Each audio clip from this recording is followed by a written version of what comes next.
El 15 de gener d'aquest any es va aprovar l'estratègia de lluita contra la corrupció.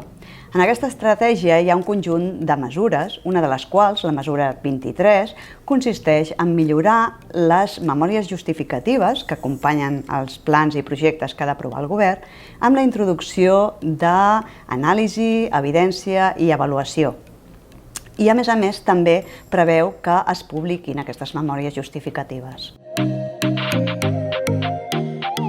És important perquè la presa de decisions del govern o de les nostres institucions ha de tenir una forma de rastrejar-se, ha de poder documentar-se, s'ha de poder entendre per què es prenen unes decisions i no unes altres. En aquest sentit, des del Departament d'Economia s'ha començat a publicar els informes d'impacte econòmic i social. Quan una iniciativa s'ha de portar a aprovació del govern, si aquesta té un impacte de més de 10 milions d'euros, és preceptiu presentar el que s'anomena informe d'impacte econòmic i social. Aquest informe, en definitiva, el que pretén és comparar els costos i els beneficis en termes econòmics i socials de la iniciativa, de forma que una iniciativa serà aprovada sempre i quan els beneficis econòmics i socials superin els costos de la seva implementació.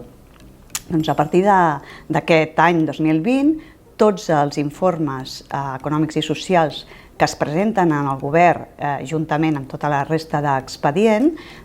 estan publicats. Està publicat tant aquest informe que elaboren els departaments i les entitats que volen presentar aquesta iniciativa al govern, com la valoració que fa el Departament d'Economia a través de la Direcció General de Pressupostos dins de l'àrea d'avaluació econòmica, la valoració que en fa, que és una valoració precisament que el que pretén veure és si aquesta iniciativa està ben justificada, si es presenta quin és el problema o necessitat, si s'estableixen els objectius que pretén aquesta iniciativa, si hi ha una anàlisi de les alternatives per solucionar el problema, i els seus costos i els seus beneficis, i si hi ha un sistema de seguiment i avaluació d'aquesta iniciativa.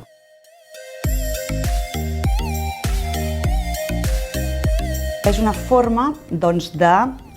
que sigui transparents les decisions que es prenen i que estiguin a disposició de tota la ciutadania, i això també contribuirà a fer un bon rendiment de comptes.